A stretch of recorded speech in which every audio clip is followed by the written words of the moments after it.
It was almost 2 a.m. He had been in bed for more than an hour, but he was still awake. He had too much to think about. After 23 years as a homicide detective, it was never easy for him to go to sleep. A homicide detective sees humanity at its very worst. He sees murders of every imaginable sort. People killed with guns, knives, poison. Husbands killing wives and wives killing husbands. Children killing parents. Friends killing friends. And people killing strangers. Sometimes to rob them, sometimes for no reason at all. But now Somerset was leaving. He had only 7 more days left before he retired. Then he could leave the city, forget the crime he had seen, and live quietly in the country. He had seen enough of the violence and crime of the city. His pictures and his books were packed and ready to move to his new house in the country. Only 7 more days. He thought of how long he had lived in the city. He had been married twice. At one time he had wanted to have children, but not in the city. He knew what living in the city did to children, but deep in his heart, he felt that it wasn't right not to have children. It isn't too late, he thought.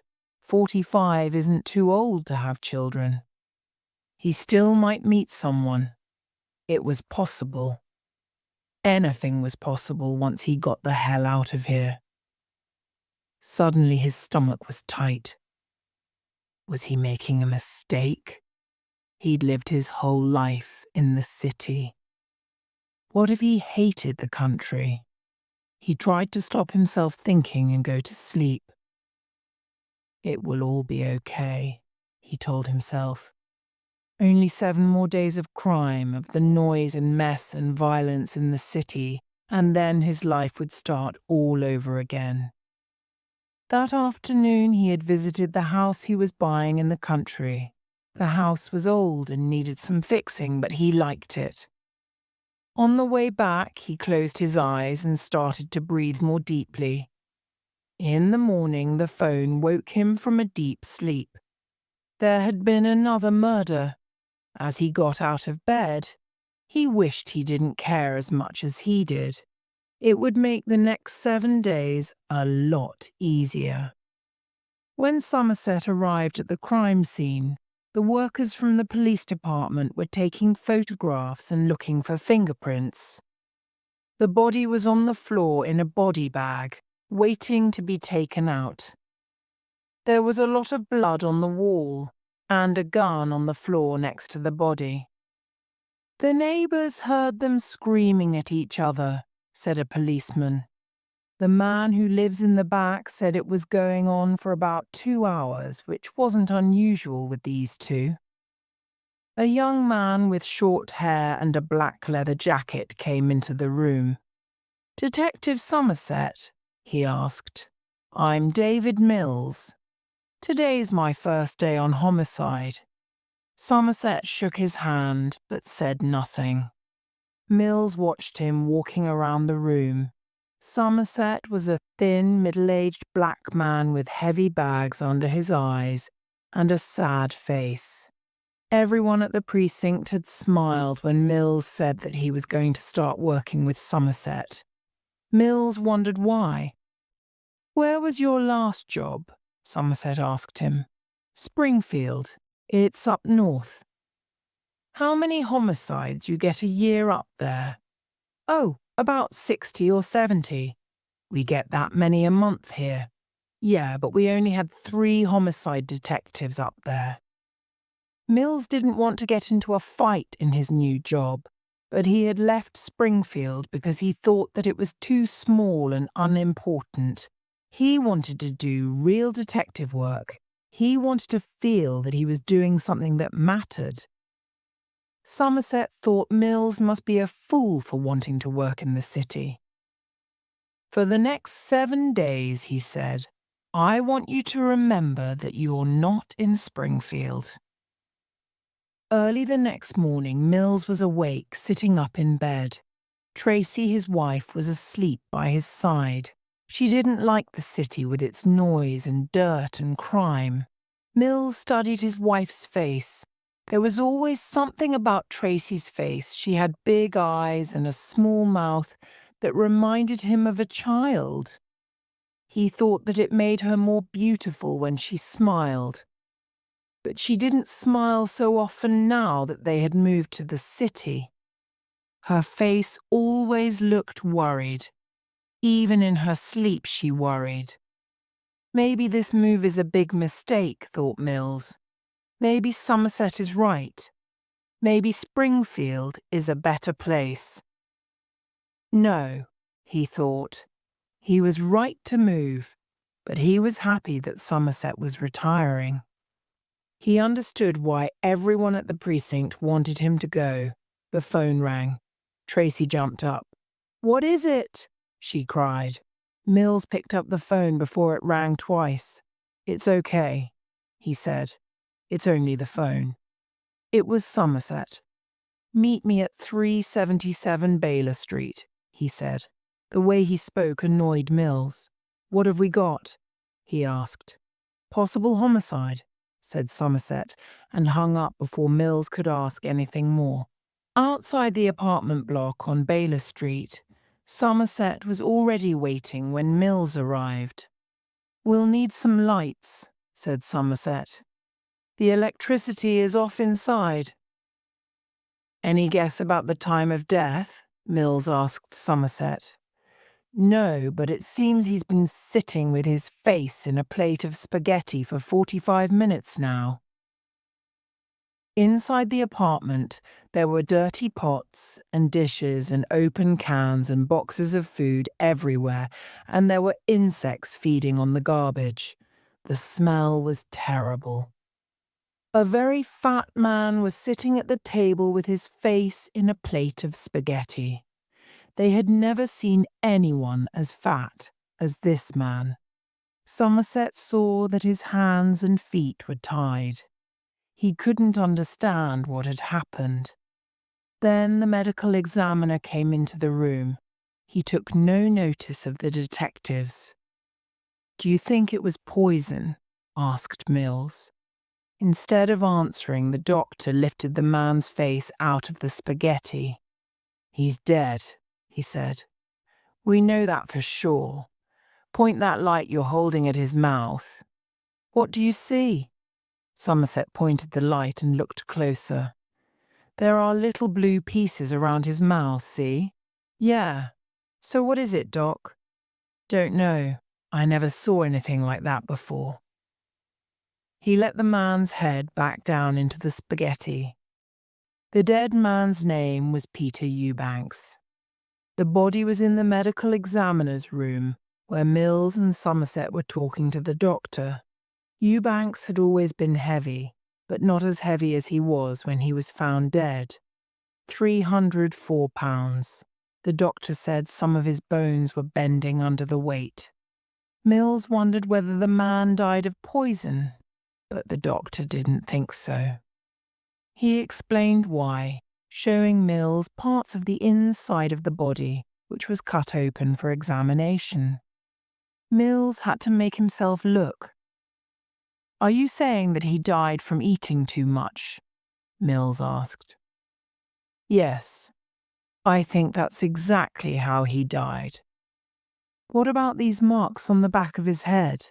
Somerset said. "It looks like a gun was pressed against his head." "Very possible, if the gun was pushed hard enough against the skin." Somerset was looking at a row of glass jars on a table. "Doctor," he said, "I want to ask you about one of these." He picked up a clear glass jar. "Were these blue things found around the victim's mouth?"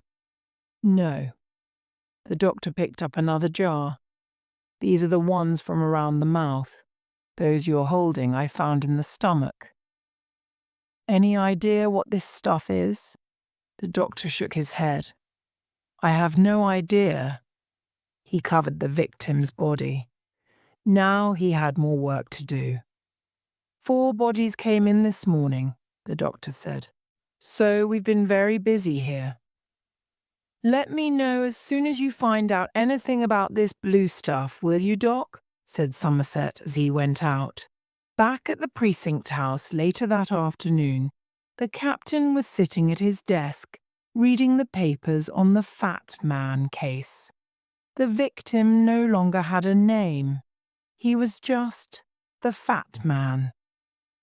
Mills waited while the captain read the medical examiner's report. The captain was about 50, with big bags under his eyes and bad skin. Mills could see that Somerset had worked hard on this case. He wondered what Somerset was really like. What would Somerset do when he was in danger? Would he think more quickly than Mills did on the night that Rick Parsons was... Mills and Rick were old school friends. Rick was the best policeman they ever had in Springfield. But that night, when they were working on a murder case together, Mills thought that the murderer wouldn't shoot at the police. When Mills saw that the man had a gun, he hadn't fired quickly enough. He'd waited a little too long. The man fired at Rick, and now Rick would be in a wheelchair for the rest of his life. And no matter what Rick and Tracy said, Mills thought, he was to blame. The captain was shaking his head over the papers. "This is very hard to believe," he said. "Do you believe it?" Somerset nodded. The victim had to choose, eat or be shot. The killer put food in front of him and made him eat it. Perhaps this went on for 12 hours or more. The killer kept him awake and made him keep eating. The captain looked worried. Mills understood how he felt. He hadn't wanted to believe it either. "I think this is just the beginning," said Somerset. "We don't know that," the captain said sharply. "We have 1 dead man, not 4, not 3, not even 2. Then what's the reason for it?" Somerset looked tired. The captain was angry. "Don't start, Somerset," he said. "Don't start imagining things before they happen. You have no evidence that there will be another murder." Somerset was too tired to argue. "I want to be taken off the case," he said. "You've only got a week left," the captain said. "What difference does it make?" "This can't be my last case," said Somerset. "It'll go on and on. I don't want to leave it unfinished when I go. And, if you want my opinion," Somerset pointed at Mills, "this shouldn't be his first case." Mills jumped up. "This isn't my first case," he shouted. "You know that." "This is too soon for him. He isn't ready for one of these," said Somerset. "Look," the captain said, "I don't have another detective I can give this to. We don't have enough people. You know that." "Give it to me, Captain," said Mills. "I can manage it." The captain turned and stared Somerset in the eye. "You serious about this killer? You think he's just getting started?" Somerset closed his eyes and nodded. "Hell," the captain said. "As often as I've wanted you to be wrong, you rarely are. That's why I'm leaving you on the Fat Man case, Somerset. As for you, Mills, I'm putting you on another case. But, Captain, not buts. That's all. Now go." Mills was so mad he wanted to throw a chair through the window. He wanted to stay with Somerset. He just didn't want them to think of him as a beginner. He wanted to show the captain that he could manage on his own, even in the city. "You heard me, Mills. Get going," the captain ordered. The next morning, Somerset was in his office when the captain walked in. "Have you heard?" the captain asked. "Heard what?" "Eli Gould was found murdered last night." Gould was possibly the top criminal defense lawyer in the city. No criminal was too nasty for Gould to defend. If they could pay enough, he would do anything to defend them and help them escape punishment. It didn't matter how terrible their crime was. Someone broke into his office and killed him, the captain said. They wrote the word greed on the floor in his blood. Greed? Somerset could think of worse things that could be said about Eli Gould. I'm putting Mills on the case. I told him he would soon have a case. I just wish it wasn't this. Somerset went back to his typing. I'm sure he'll do fine.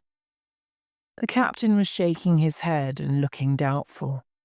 You won't like it out there in the country.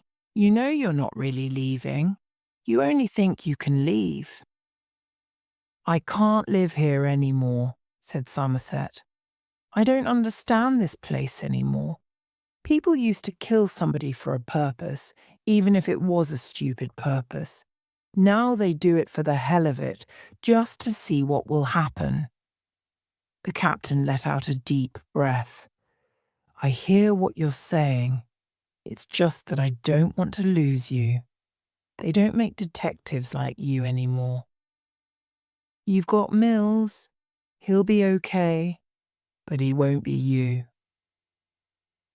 Not if he knows what he's doing, Somerset thought. Oh, I almost forgot, said the captain, holding up a jar with the little blue pieces in it. These were found in the fat man's stomach. The doctor thinks that the killer made him eat them. They're pieces of the floor. Somerset went back to Eubanks's apartment. He wanted to find where the pieces of blue floor had come from. He looked everywhere, but couldn't find anything until he felt under the front of the refrigerator. Then he could see that was where they came from. The larger pieces in Somerset's jar fit the holes. Someone had moved the refrigerator and broken pieces of the floor cover. Somerset managed to pull the refrigerator away from the wall so that he could see behind it. The dirt on the wall was cleaned off, and the single word gluttony was written there. A clean white envelope was pinned to the wall. Somerset's blood froze. He reached for the envelope, but it was a little too far away. Later, in his now empty apartment, Somerset was thinking about what he'd found behind the fat man's refrigerator. If he said nothing about it, there would be no link between the murders of Eubanks and Gould. Then it would be Mills's problem. But he couldn't do that. Mills wasn't ready for this. He thought he was, but he wasn't. It was still Somerset's problem. So now he had gluttony and greed. Mills was excited when he saw the note Somerset had found behind the fat man's refrigerator. So we have a link between the two killings, he said. He read the note again. Long is the way, and hard that out of hell leads up to the light. But what does it mean? Is he trying to tell us something? It just seems crazy to me. It was hard for Somerset to control himself, but instead of telling Mills he was a fool, he held up photos of the words greed in blood and gluttony. Have you ever heard of the 7 deadly sins, Mills? Greed, gluttony, wrath, envy, sloth, pride, and lust. Understanding slowly showed on Mills's face. You think he's going to do one for each sin? It seems so, doesn't it?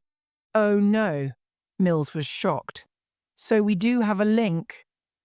Oh no is right, thought Somerset. You wanted the big time, he said. Well, now you've got it. There are going to be 5 more murders if we don't find the killer. With Mills leading the investigation after his retirement, Somerset had a feeling the killer would do them all, no trouble. It wasn't that Mills was no good. He just didn't know anything about this sort of stuff, about serial killers. This wasn't Springfield. As much as Somerset wanted to leave, he couldn't. Not now. He couldn't just leave it with Mills. He had to go on with the investigation. Mills looked at his notes as he walked around Gould's office. On the wall behind the desk, there was a big oil painting. It was a modern painting, just lines and shapes of colour, red, green, and black. On the desk, there was a weighing machine with dried blood on it. The letters in blood on the floor had turned red-brown. Mills wanted to find some evidence, something that they had all missed. He wanted to show that Somerset wasn't the only one who knew how to do detective work. Mills believed that the crime scene was the place to solve the crime. There had to be some evidence, some clue, something that would help them find the killer. He picked up a photograph of a middle-aged woman. She had a false smile, too much makeup, and coloured red hair. It was Mrs. Gould. On the glass over the photo, the killer had drawn circles around her eyes in blood. Was this a clue? Mills wondered. Why had the killer drawn these circles? Was she the next victim? Had she seen something? Or did the killer want them to see something? He couldn't understand it. What was it he couldn't see? Was it something so big and obvious that they were looking at it but couldn't see it? The next morning, Somerset was sitting at his desk working on the Fat Man case when Mills came in. Mills was carrying a pile of papers on the Gould case. He put it down on the desk and began studying photographs of Gould's office. At first, Somerset wanted to help him, but then he thought that Mills should learn to work by himself. He would learn finally, and Somerset was leaving in 3 more days. In this case, though, people would probably die while Mills was learning. He needed some help, just to show him the right direction. Somerset put down his pen. "You know this is a serial killer we're looking for here," he said. "You really think I'm a fool?" shouted Mills, angry at Somerset again. "No, I didn't say that." Somerset was sorry he had said it the wrong way. "It's just that we haven't talked about that. I think we should." "I don't." "Why not?" "Because as soon as we call him a serial killer, the FBI will take over the case. Then we'll be working for them." "But—" "No," said Mills. "I don't even want to talk about it." Just then the phone rang. It was Tracy, Mills's wife. She wanted to talk to Somerset, but Somerset couldn't imagine why. "Detective Somerset," she said, "I wondered if you would like to come and have dinner with us tonight." "Well, that's very nice of you." Somerset's voice was uncertain.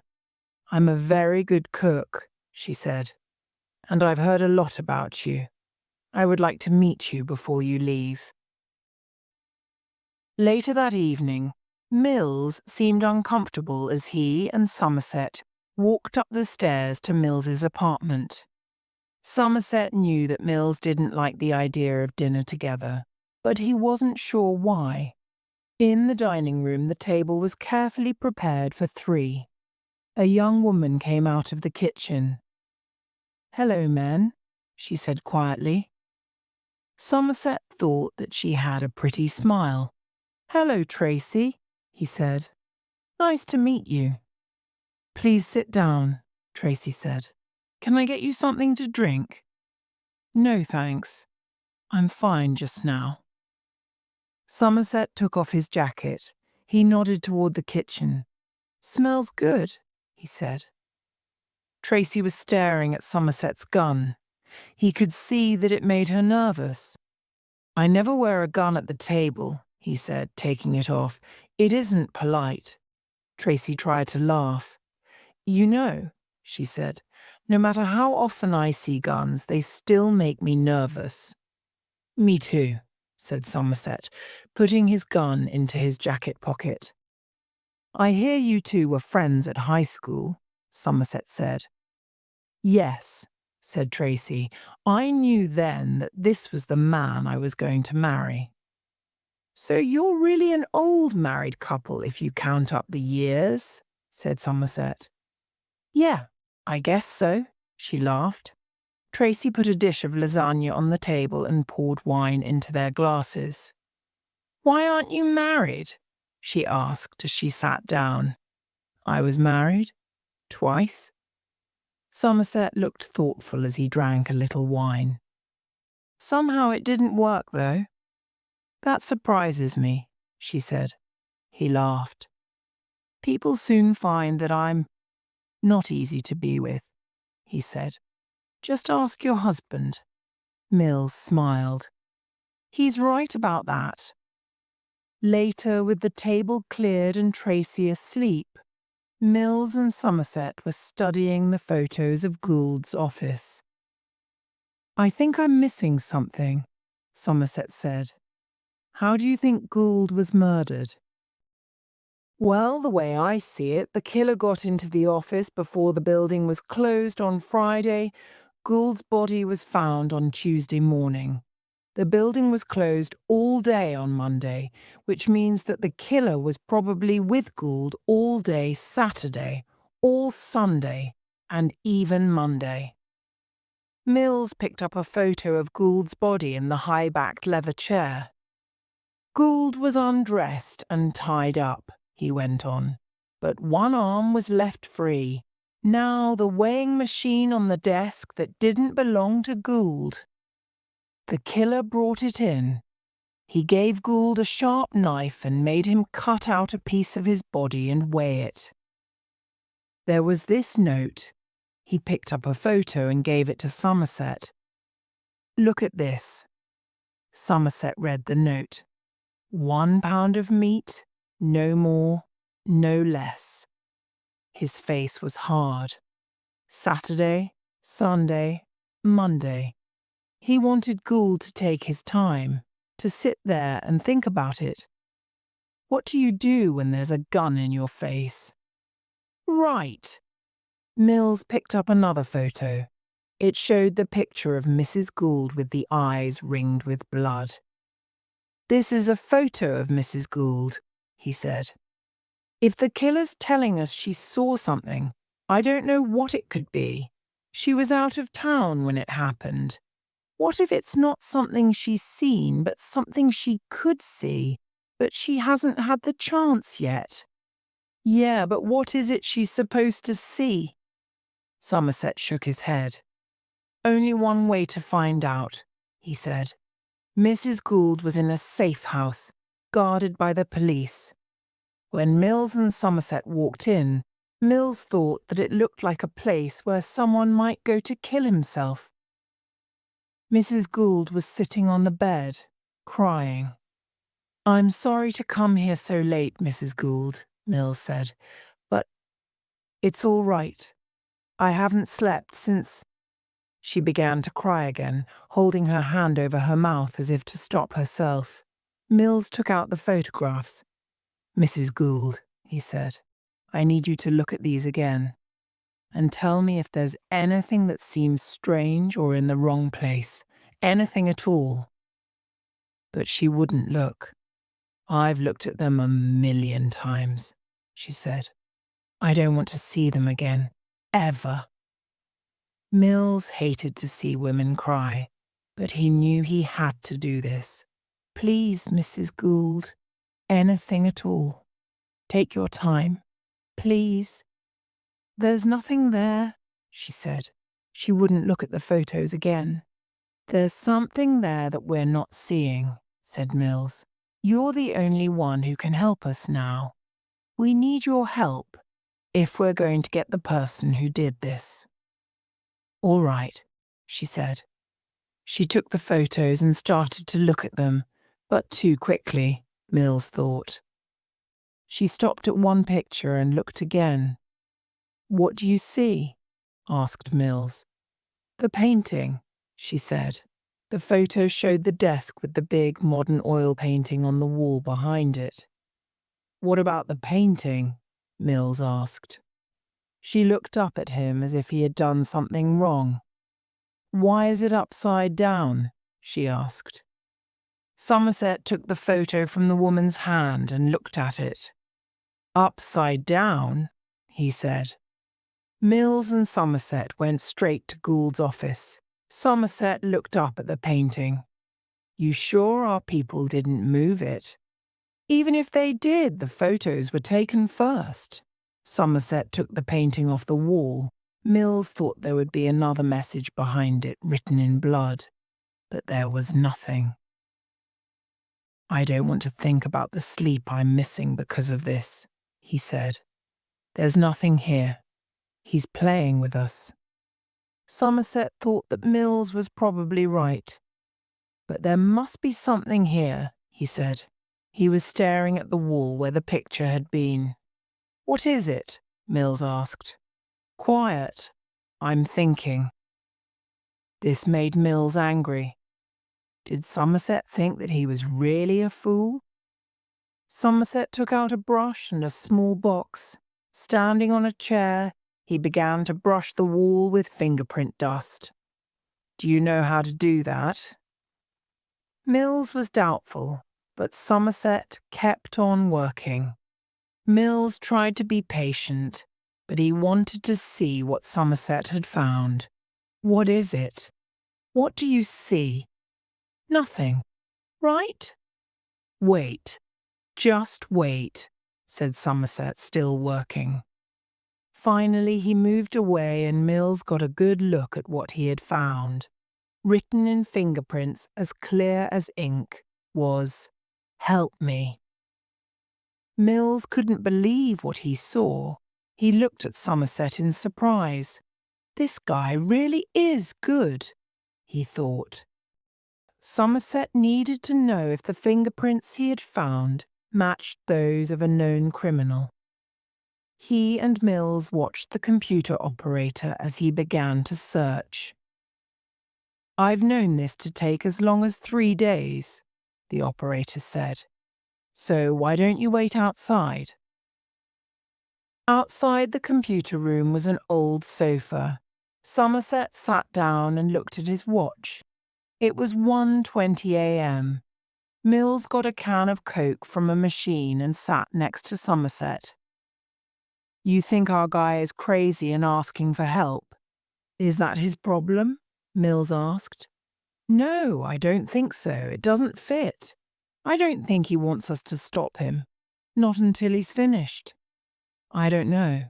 There are plenty of people doing things they don't want to do because they have voices in their heads telling them to do bad things. Somerset shook his head. Not this guy. He may be hearing voices, but these murders were well planned. He's not going to stop until he's finished what he wants to do. Mills said nothing. He drank some Coke, looking at Somerset. Something wrong? Somerset asked. Why is it that nobody believes you're going to retire? Somerset didn't know how to answer this because sometimes he didn't believe it himself. Instead, he said, You meant what you said to Mrs. Gould tonight about catching this guy, didn't you? Of course. I could never say that to her. I've seen too many killers plead madness. The ones that can pay get a lawyer like Gould to defend them, and a lot just disappear. They kill for a few weeks or months and then we never hear from them again. I can't think the way you do. That's why I'm going. If you think that, then what are we doing? Tell me. We just get all the facts, all the evidence. We write it down and hope that someday it will be used. Somerset knew that whatever he did, It rarely ended the way he wanted. In the end, 12 ordinary people decided whether a criminal was guilty or not guilty. Wake up, sleepyheads. You have a winner. It was the captain standing over them. Mills and Somerset had fallen asleep on the sofa. Mills looked at his watch. It was 6:25 a.m. Never enough sleep, he thought. Here's your man. The captain showed a photo to Mills and Somerset. It showed the thin face of a young man with long, stringy hair and lots of rings in his ears. Victor Dworkin was his name, age 25. We know Dworkin. He's been in prison for robbery and sex crimes. The last time he was in trouble with the police, his lawyer helped him go free. That lawyer was Eli Gould, Mr. Greed. Mill's eyes lit up. That's our link, he said. Wait. Nobody has seen or heard from Dworkin for months, but we do have an address and we're checking it now. A red-haired officer called California, and 4 other policemen in uniform came running toward them. The captain began giving them their orders. What do you think? Somerset asked Mills. Is Dworkin our killer? Mills thought for a moment. He doesn't seem like our man, does he? I don't see our killer fitting that description. Somerset nodded. No, he said. Our guy seems to have more purpose. Dworkin looks like the type who has trouble getting out of bed in the morning. Yeah, but what about the fingerprints? Somerset took a deep breath. Yes, they're his. So I suppose it must be him. Mills and Somerset were in their car, following the black police van taking California and the uniformed men to Dworkin's apartment. Somerset took out his gun and checked. Mills nodded at the gun. You ever get hit by one? A bullet? Number 23 years on the job, and I've only taken out my gun 3 times. Never fired it, though. Not once. He put his gun away. How about you? Mills shook his head. Never got hit. Pulled my gun out once and fired it. Yeah. It was my first time on something like this. The guy had killed his wife. I didn't think he was the kind who would shoot at the police. But when we broke through the door, he was holding a gun on a cop outside the window. He fired once. I fired 5 times. How did it end? Asked Somerset. Mills thought for a moment. He changed the story a little because he felt so guilty. I killed him. The other cop was hit in the leg.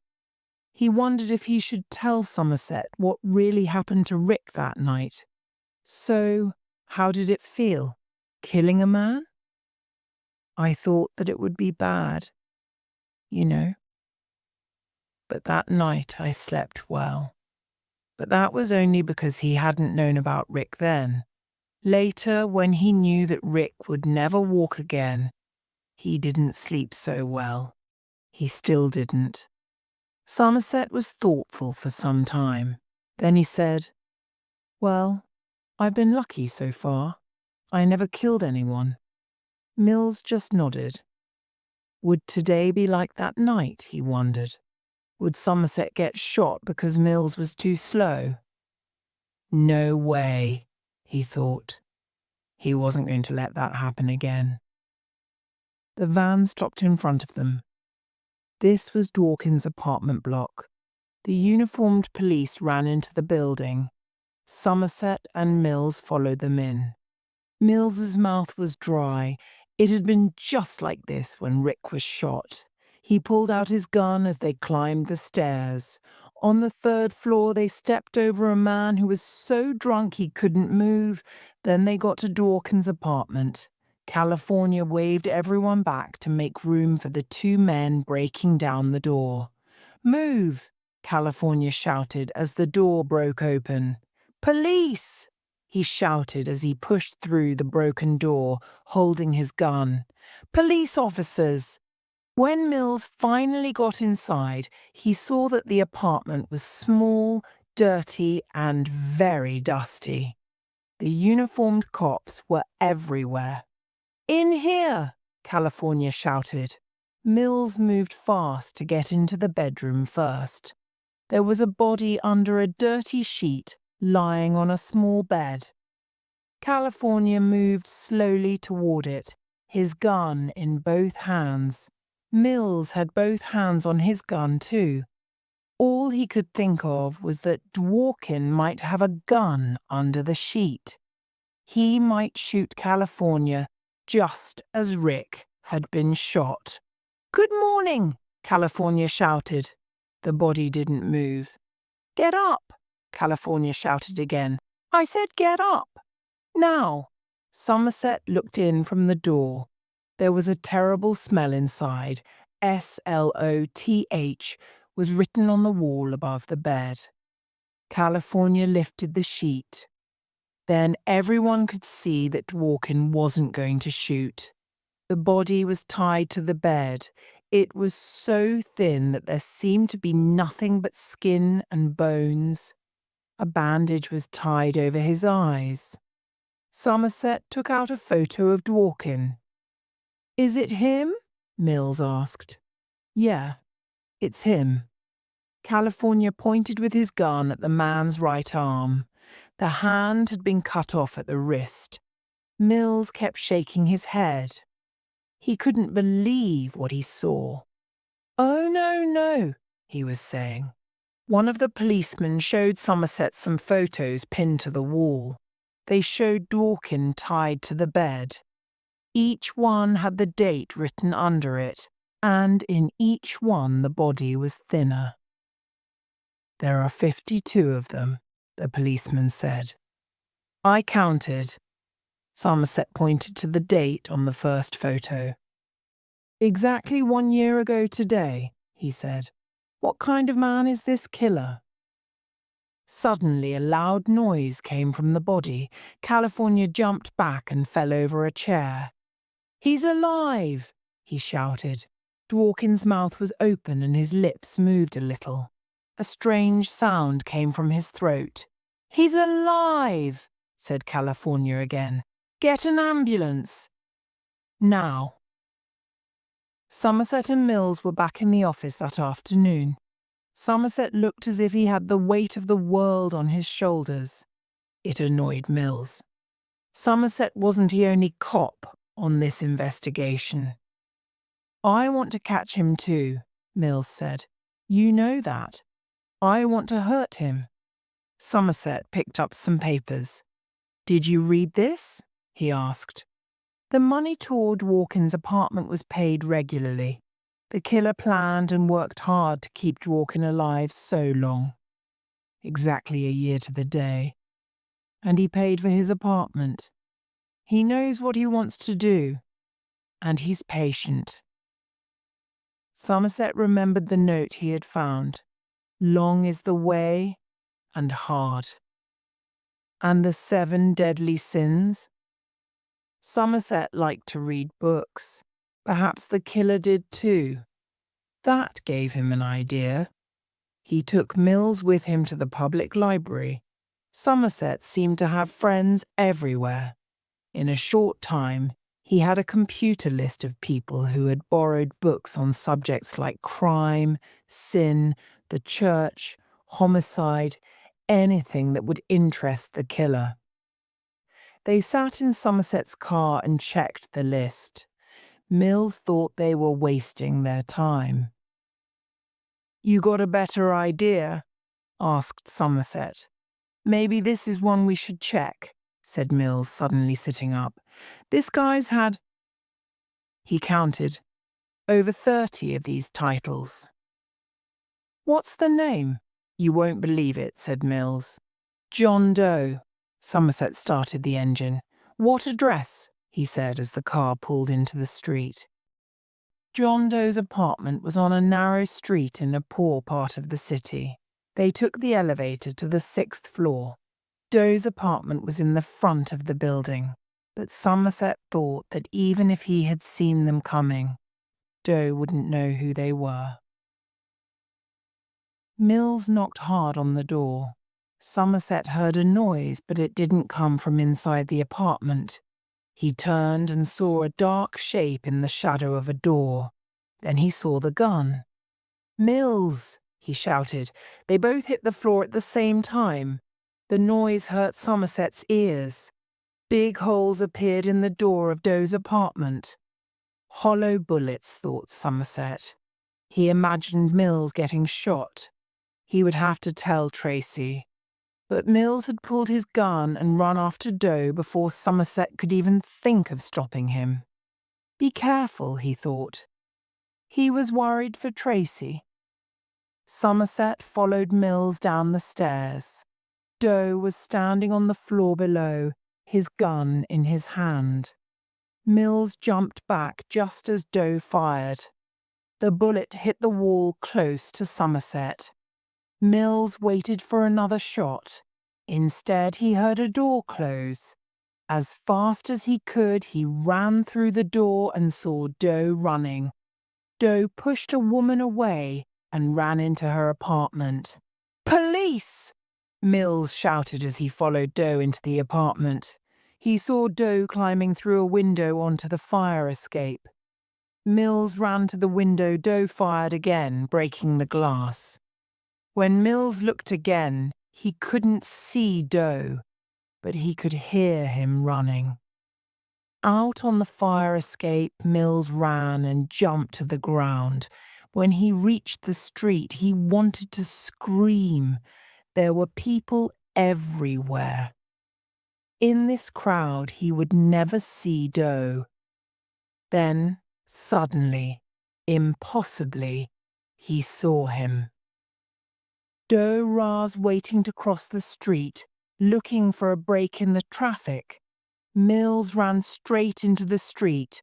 Cars and trucks rushed past him, the drivers shouting at him. Doe could see that Mills was following him. He ran through the traffic and disappeared into a narrow, dark street. Mills was close behind him, running fast. Suddenly, something hit Mills in the face. He dropped his gun. He heard it hit the ground. Then he fell. The pain made him weak. A board, he thought, a piece of wood. He didn't see it coming, but that was all he could imagine. Doe had hit him with a board. He was sure that his nose was broken. He was coughing blood. Trying to open his eyes, he saw a pair of legs and a hand picking up his gun. He tried to reach it and get it back, but the pain was too bad. Then he could feel his own gun pressed against his face. His mouth was full of blood. He couldn't see. He was helpless. After a moment, the gun was gone. He was still alive. Then he felt something hit his chest. Then again and again. Bullets. Doe was throwing the bullets at him, emptying his gun. He heard Doe running again and began feeling for the gun and the bullets like a blind man. "Mills!" It was Somerset running toward him. "You all right?" Somerset knelt down next to Mills. "I'll call an ambulance." "Number, I'm fine." Mills got to his feet. "What happened?" Somerset wanted to know, but Mills was too angry to talk. He wiped the blood from his eyes and ran past Somerset as fast as the pain let him. Somerset tried to keep up with Mills, tried to get him to tell what had happened. But Mills was too angry. He was going to do something stupid. Somerset knew it. The broken door of Doe's apartment opened easily. Inside, everything was dark because the walls were painted black. So were the windows. The living room had only a lamp and a chair in it. The next room they looked into was also painted black. There was one small bed with a dirty sheet on it. In the middle of the room was a small desk and a lamp. Inside the desk were neat rows of empty medicine bottles and boxes of bullets. Mills saw that some of the bullets were the hollow type that are called cop killers. In a corner of the room was a small table. On it, there was a careful arrangement of things around a large glass jar. In the jar was a human hand. Victor Dworkin, thought Mills. Oh, man. Mills found the bathroom. It had only a soft red light. Doe had made it into a photographic darkroom. Film hung all around. Photos were pinned to the wall everywhere. There were pictures of Peter Eubanks, still alive, Eli Gould cutting into his own body, Victor Dworkin, his face asking the camera for pity. There were also pictures of a blonde woman sitting on a bed. She wasn't hurt, but she looked very uncomfortable. Mills could see how much work and preparation Doe put into his killing. There were also photos of Somerset and Mills at Dworkin's apartment. Suddenly a phone rang. Mills ran out of the bathroom. Somerset was running the other way. "Where is it?" he said. Mills found the phone in the bedroom. He picked it up. "Hello," he said. Nothing. Someone was there, but he wasn't saying anything. Mills said, "Hello?" again. "I admire you," said a thin voice finally. "I don't know how you found me. I admire you detectives more every day." "Okay, John," said Mills. "Tell me." "No. You listen to me. I'll have to change my plans now. I just had to call to say how clever I think you are and to apologize for hurting one of you." Mills was really angry, but he didn't answer. "I'd like to say more," Doe went on, "but I don't want to spoil the surprise." "What do you mean, John?" "Until next time," said Doe. "John, wait." But Doe was gone. In another room, Somerset discovered John Doe's library. 3 of the walls were covered with books, the same kind of books that Doe had borrowed from the public library. Somerset wondered how Doe found time to read them all. One wall was covered with Doe's notebooks. There were thousands of them.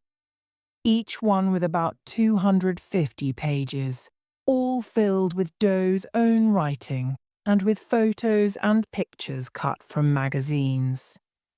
Mills thought that these notebooks were crazy, but Somerset disagreed. He thought that they were horrible but interesting. Doe's writings frightened Somerset, but he spent hours reading the notebooks trying to understand Doe's thinking. Doe didn't like all the horrible things that people had to live with these days. Somerset agreed with Doe about a lot of this. That was why he wanted to retire and live in the country. But Doe wanted to change things. The problem was that Doe was also horrible. Murdering people couldn't make anything better. Mills came into the room where Somerset was reading. "Does he say anything about the murders?" he asked. "No, I haven't found anything yet," said Somerset. "Do you have anything new?" Mills showed him a photo of a blonde woman standing on a street corner. "There are pictures of her in the bathroom with other pictures of Doe's victims. Having your picture taken by Doe wasn't a good sign." "Any idea who she is?" asked Somerset. Mills shook his head. "Whoever she is, she caught Doe's eye." "Better check it with the office," said Somerset. "Maybe they know who she is. Perhaps we'll get lucky and find her while she's still breathing." Somerset looked at his watch. It was past 11. "Better go home now and get some sleep," he said. An hour later, Somerset was lying in bed when the phone rang. It was Tracy. He looked at the clock. It was after midnight. Tracy, is everything all right? He asked. Yes, everything's fine. I'm sorry to call you so late. I need to talk to someone. Can you meet me somewhere? Maybe tomorrow morning? I don't understand, Tracy, said Somerset. You sound worried. I feel really stupid, but you're the only person I know here. I'll help you if I can, Tracy, he said. He couldn't imagine what he could do for her. If you can meet me tomorrow, call me, please. I have to go now. Good night. She hung up. The next morning, Somerset met Tracy in the Parthenon coffee shop near the precinct house. So what's on your mind, Tracy? He asked. You know this city, she began. You've been here a long time. I haven't. Somerset nodded. It can be a hard place, he said. I haven't been sleeping well since we came here. I don't feel safe, even at home. He didn't know what to tell her. Maybe she should talk more with her husband. Talk to him about it, he said. He'll understand. I don't know why I asked you to come, she said. Her hands were shaking. You know that I'm a teacher, she went on. I've been trying to get work in some of the schools here, but the schools are horrible. She was starting to cry. What's really worrying you, Tracy? He said. I'm going to have a baby. Tracy, said Somerset, I'm not the one to talk to about this. I hate this city. Mills and Somerset pushed past the crowd of people. Inside, the walls were painted red, and the red lights made it more red. The red light and the beat of the heavy metal rock music reminded Mills of a scene from hell. Detectives! A confused cop led them to a room with a strong light that went on and off quickly. They're in there, said the cop, stopping at the door. But I don't want to go in there again. I'll wait right here. Mills stepped carefully into the room. He was confused by the light. The music was just as loud in there. 2 medical workers were trying to calm a man with no clothes on. He was about 55 years old with dark grey hair. His hands were tied behind his back. On a large bed in the middle of the room was a body covered with a sheet. There was a lot of blood on the sheet. Some of the victim's blonde hair hung over the edge of the bed. It made Mills think of Tracy, and that made him angry. Why did anything in this hell make him think of his wife? He made me do it, the grey-haired man shouted, fighting with the medical workers. He had a gun. The word L-U-S-T was written on the wall over the bed. Mills was so angry when he saw it that his hands were shaking. Somerset was looking at the body. You won't want to see that more than once, warned the medical worker. He had a gun, shouted the suspect again. He made me do it. Mills was looking over Somerset's shoulder. What they saw made them feel sick. There were no marks on the top part of the body, but lower down. He asked me if I was married, said the suspect. He was quieter now. He had a gun in his hand. Where was the girl? Somerset asked. The girl?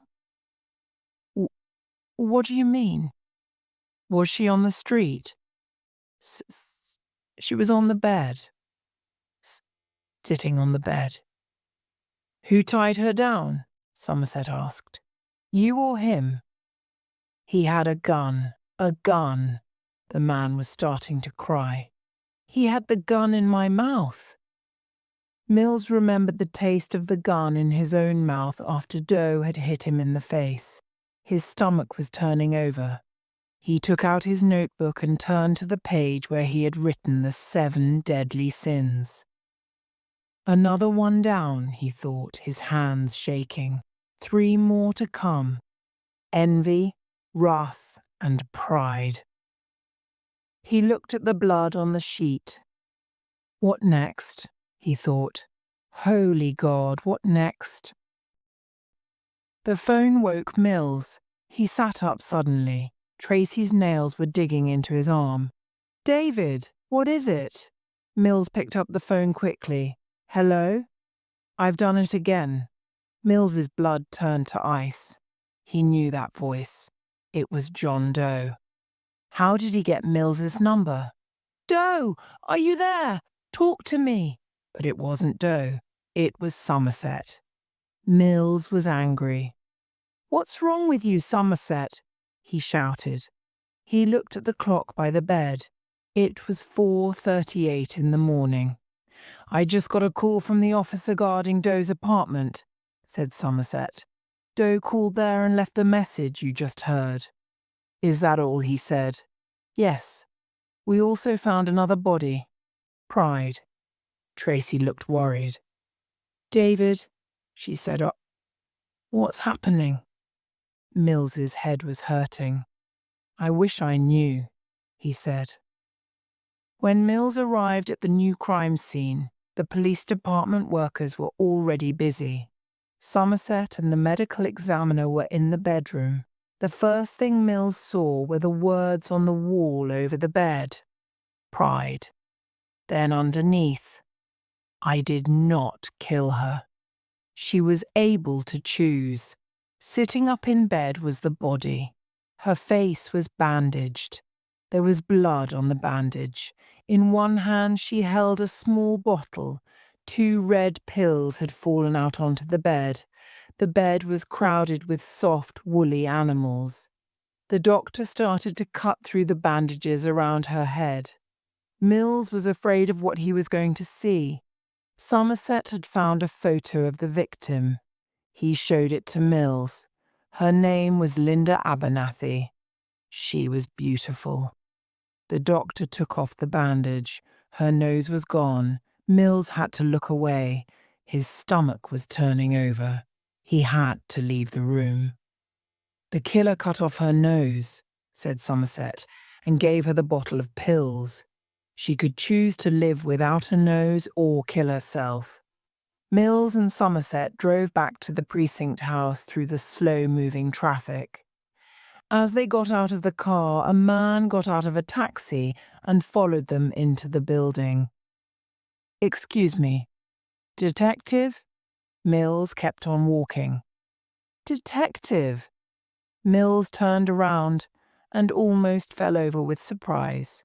It was John Doe. Doe smiled and held up his hands. His shirt and pants were wet with blood. Mills couldn't believe this was happening. It's him! California suddenly shouted. He pulled his gun and ran up to Doe. Pushing his gun against Doe's ear, he shouted, On the ground! Now! Move! By this time, Mills and several other cops had their guns pointed at Doe. Somerset ran back down the stairs. Be careful, he shouted. Doe was lying on his face, doing what he was told, but Mills wasn't going to take a chance. He stood over Doe with his gun pressed against Doe's neck. Hands behind your head, he ordered. Don't move. Doe turned his head and smiled at Somerset. Hello, he said. California shouted, Shut up! And pushed Doe's head to the floor. What is it? Whispered Mills to Somerset. I don't understand this. Somerset could only shake his head. Doe looked at Mills again. I want to speak to my lawyer, he said. Somerset watched through the glass as Doe talked to his lawyer. Doe was calm and smiling. He looked like any ordinary man. He didn't look like a killer. Doe's lawyer was asking questions and taking notes. Somerset couldn't hear what they were saying because the rules of American law won't let anybody hear what a criminal says to his lawyer. Mills and the captain watched over Somerset's shoulder. When can we question him, Captain? asked Mills. You can't, because he's saying he did it. It goes straight to the public lawyer's office. Mills shook his head. He wouldn't just say he did it. It doesn't make sense. He doesn't feel sorry. Look at him. He's not finished yet, said Somerset. The captain laughed. What can he do in prison? I don't know. But I do know he's not finished yet. He can't be. He's still got envy and wrath to go before he's finished. Maybe he's already finished. We just haven't found the bodies yet. I don't think so, said Somerset. He likes sending messages. Why would he keep quiet about the last two? That afternoon, Mills and Somerset were called to the captain's office. Doe's lawyer, Mark Swore, was there. The captain nodded to Swore. Tell them, he said. Swore turned to the two detectives. My client has told me that there are 2 more bodies, 2 more victims, hidden. He says he will only tell where they are to Detectives Mills and Somerset, and only at 6 o'clock today. Why us? Mills asked. He says he admires you. This is all part of his game, said Somerset. My client also says that if you don't take his offer, he will plead madness, and the bodies will never be found. If you do take his offer, he'll plead guilty to all the murders right now. If your client pleads madness, said Somerset, what you're saying would show that he isn't mad. Perhaps, said Swore. But think of what the papers would say if the police didn't try to find the bodies of 2 of his victims. If there really are 2 more bodies, said Somerset. He knew that it was wrong to do what Doe wanted, but he couldn't see any other possibility. Mills and Somerset sat in a police car on the precinct parking lot. John Doe was in the car with them. A mile away, California and 2 cops with guns waited in a helicopter. As the helicopter lifted into the air, a uniformed cop gave Somerset the sign to move. Somerset and Mills had microphones on them. California would be in the helicopter, listening to everything that was said. If anything went wrong, he would be right there. Somerset drove through the city streets until they left the buildings behind. 20 minutes later, they were on the freeway, driving through the desert. Stop here, Doe said. This will be fine. Somerset slowed down. There was nothing but desert. Further along the road was a long, low building. That was all they could see. Somerset stopped the car. Doe looked at Mills. Can we get out now, detective? He said. Mills and Somerset looked at each other. It was hard to know if this was part of the plan or just madness. Somerset looked for the helicopter, but he couldn't see it. He couldn't imagine what Doe wanted to do here. They were in the middle of nothing, but if anything happened, the helicopter would be there like a cat on a mouse. Doe was looking back down the road. What time is it? He asked. Why? Said Somerset. What are you looking for? He looked at his watch. It was just past 7. It's close, Doe said. It's coming. In the distance, a white van was coming along the road toward them, making a cloud of dust. Somerset took out his gun. Stay with him, he shouted, and started running toward the van. Mills pulled his gun and held Doe more tightly. Wait, he shouted at Somerset, but Somerset kept going. Mills put his gun to Doe's face. Don't move, he said. California tried to hear what Somerset was saying. There was a lot of noise on his radio. Delivery van, he heard. Don't know what. Did Somerset need him or not? Doe was strangely calm. It's good we have some time to talk, he said, and began walking towards Somerset. Down, ordered Mills, pushing Doe to his knees. He kept his gun pointed at Doe while he watched Somerset. Doe turned his head back. He was still smiling calmly. I envy you, detective, he said. Somerset fired a warning shot into the air. The van stopped quickly. Get out, he shouted at the driver. Get out with your hands over your head. Now. The driver got out, hands high. Don't shoot me, he cried. What do you want? Just tell me. I'll give you whatever you want. Who are you? Somerset kept his gun pointing at the man. What are you doing out here? I'm working. I'm delivering something. Who to? Somerset kept his gun to the man's head as he opened the back of the van. It's that one. The man pointed to a box. This strange guy gave me $500 to bring it out here, at 7 o'clock exactly. I'm a little late, but get it out on the ground, Somerset ordered, slowly. The delivery man put the box on the ground and stepped back, his hands on his head. Somerset saw that Detective David Mills was written on the box. California could hear Somerset through the noise. There's a box here. It's from Doe. Don't know what. Going to open. Call the bomb department, California told the pilot. Get them out here quick. Should I go down? Asked the pilot. Number wait. He hasn't asked us yet. Mills tried to see what Somerset was doing. The delivery man started to run. Somerset was chasing him away, ordering him to run. Doe was still talking. I wish I was an ordinary man, he said. I wish I had a simple life. Somerset was on his knees doing something in the road. What's going on? Said Mills to himself. Somerset took out his knife and began to open the box. Inside was something heavy with plastic sheets around it. There was blood on the plastic. He looked inside. Oh, Christ!